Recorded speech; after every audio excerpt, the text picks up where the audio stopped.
Now that we have our potatoes nice and eggy, and I did end up adding a third egg for this, I'm going to add some salt, pepper, and flour, which will also help bind it together. So we just want a little sprinkle of salt. You can always add more later if you want to. Now pepper, you can add a lot too. I prefer using freshly ground pepper because it has more of a bite to it. You can taste it just a little bit better. So let's get that nice and peppery. Not so much that you sneeze though.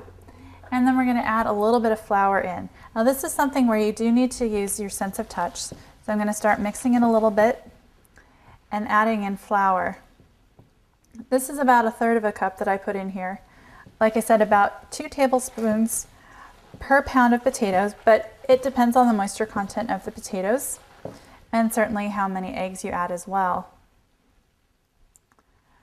So let's add this up, and you just want to make sure that you can form pancakes with your potatoes because of course that's what we were making. Potato pancakes, latkes, any way you name it, they're still pretty darn good. So that looks like it's about enough flour. And how you can tell, just try and make a patty, see if it holds together.